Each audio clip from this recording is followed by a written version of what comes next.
Hello everyone. तो देखो, quadratic equation का 2023 का एक और आया हुआ क्वेश्चन जिसमें क्वाड्रेटिक का यूज हुआ है, ठीक है ना। और ट्रिग्नोमेट्री का भी बहुत अच्छे तरीके से यूज हुआ है।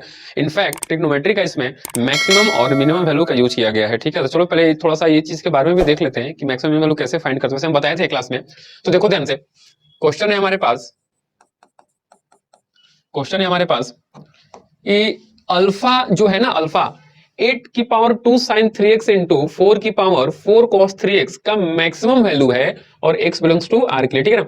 और बीटा जो बोल रहा है 8 की पावर 2 साइन 3x इंटू 4 की पावर 4 कॉस 3x का क्या है, मिनिमम वैल्यू है। समझ में आ रही बात ना। तो देखो ध्यान से, अल्फा अल्फा को हम थोड़ा सा और मतलब इसको मॉडिफाई करें तो बोला है मैक्सिमम ऑफ, ठीक है ना, x बिलोंग्स टू आर।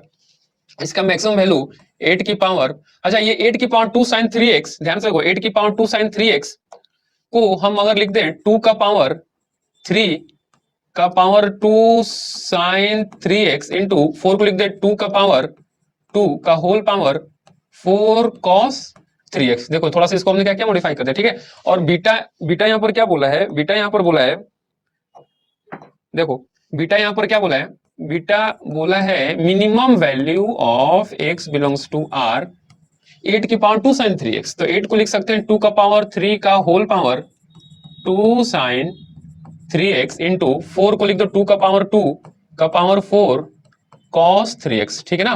ठीक है, अब इसके बाद क्या बोला है, ये इसके बाद बोला है कि जो अल्फा बीटा है ना, अल्फा बीटा इस इक्वेशन के क्या है, रूट्स हैं, ठीक है। अल्फा बीटा, अल्फा की पावर 1/5 और बीटा की पावर 1/5 बोल रहा है कि इस इक्वेशन के क्या है, ये सब रूट्स हैं, ठीक है ना। इस इक्वेशन की ये रूट्स हैं। तो अब देखो ध्यान से, जब ये इस इक्वेशन के रूट्स हैं तो हमें बताना है, क्या बताना है हमें, c माइनस बी का वैल्यू, सॉरी हमें बताना है c माइनस बी का वैल्यू, ठीक है। हमें c माइनस बी का वैल्यू बताना है। तो अब देखो c माइनस बी का वैल्यू मतलब c का वैल्यू बेसिकली फाइंड करना, b का वैल्यू फाइंड करना, दोनों को माइनस कर देना।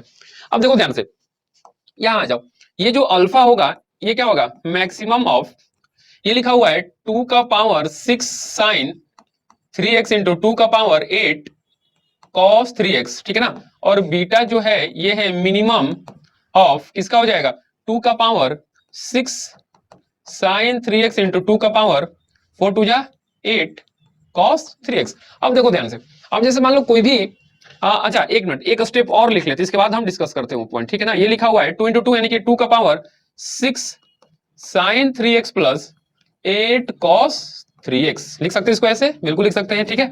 बीटा को हम क्या लिख सकते हैं, मिनिमम वैल्यू, मतलब मिनिमम ऑफ 2 का power 6 sign 3x plus 8 cos 3x। अब देखो इसका मिनिमम मैक्सिमम हमें फाइंड करना है। अब इसका मैक्सिमम मतलब 2 का पावर क्या हो, मैक्सिमम हो, तो हमें यहां से अल्फा का मैक्सिमम वैल्यू मिल जाएगा। इसका मिनिमम मतलब ये 6 है, ठीक है ना।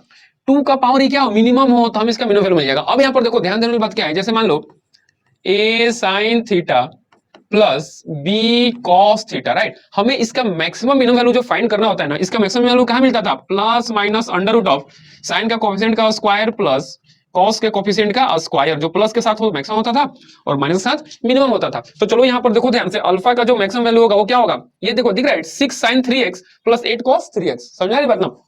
यहाँ पे देखो एंगल साइन और कॉस का क्या है, सेम है, राइट। साइन कॉस का एंगल सेम है, तो हमें मैक्सिमम वैल्यू मिल जाएगा 2 का power plus under root of 6 का स्क्वायर कितना 36 प्लस 8 का स्क्वायर कितना 64।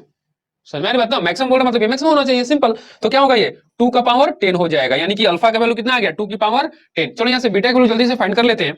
तो बीटा का वैल्यू क्या होगा, मतलब इसका मिनिमम दिख रहा है, ये भी वही होगा 6 sin 3x plus 8 cos 3x। तो क्या होगा 2 का पावर, ये क्या होगा इसका मैक्सिमम मिनिमम, जैसे यहाँ पर देखो तुमको दिखा देते हैं थोड़ा सा, ठीक है ना, प्लस 8 cos 3x, ठीक है ना। तो इसका मैक्सिमम मिनिमम क्या होगा, plus minus under root of 6 का स्क्वायर 36 प्लस 8 का स्क्वायर 64, यानी कि प्लस माइनस 10, ठीक है ना। तो क्या होगा 2 का पावर माइनस 10। यहां से देखो मिनिमम वैल्यू क्या होगा, बीटा इक्वल टू 2 का पावर माइनस 10 हो जाएगा, और यहां से मैक्सिमम क्या होगा अल्फा का 2 की पावर 10।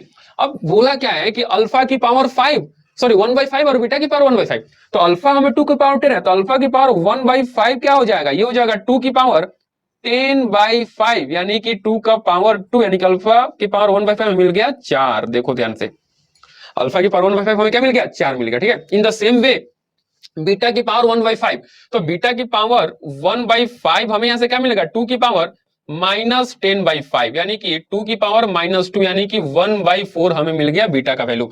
अब अल्फा की पावर 1/5 और बीटा की पावर 1/5 ये रूट्स है किसके, इस क्वाड्रेटिक इक्वेशन के। देखो ध्यान से, क्वाड्रेटिक इक्वेशन है हमारे पास 8x² plus bx plus c equal to 0, ठीक है ना। इसके रूट्स हैं अल्फा की पावर 1/5 जिसका वैल्यू मिला 4 और एक है बीटा की पावर 1/5 जिसका वैल्यू मिला 1/4, ठीक है। अब देखो यहां से क्या करो, सम ऑफ रूट फाइंड कर दो एक बार। सम ऑफ रूट फाइंड करने में क्या मिलेगा, यानी कि एक रूट 4 है और एक रूट 1/4 है, तो क्या होगा 4 प्लस 1/4, सम ऑफ रूट क्या होगा -b/8। तो देखो यहां से हमें b का वैल्यू मिल जाएगा, और b का वैल्यू क्या मिल जाएगा, ये 4 4 16 और एक 17/4 इज इक्वल टू -b/8। ये 4 2 जा 8, 2 जाकर उधर मल्टीप्लाई हुआ, तो देखो b का वैल्यू हमें मिल गया यहां से -34। देखो ठीक है, ओके। अब c का वैल्यू फाइंड करेंगे। c क्या होता है, प्रोडक्ट ऑफ रूट एक बार फाइंड कर दो इसका। प्रोडक्ट ऑफ रूट मतलब 4 into 1/4, product of root find करेंगे 4 इंटू 1/4 तो क्या होगा c/8, ये है c/8। देखो ये 4 से 4 खत्म, तो c इक्वल टू यहां से मिल गया हमको 8। अब क्वेश्चन में क्या बोला था, c minus B, right, c minus B. तो देखो यहां से c का वैल्यू क्या मिल गया 8 माइनस b का वैल्यू क्या मिला हमको -34। तो 8 माइनस ऑफ -34 क्या होगा, ये 8 का प्लस 34, यानी कि हमारा आंसर कितना हो जाएगा 34 और 8 कितना होगा 42 इज योर आंसर। ठीक है, कैलकुलेशन देख लें, 34 6 40 2 42, 42 हमारा आंसर आ जाएगा। ठीक है।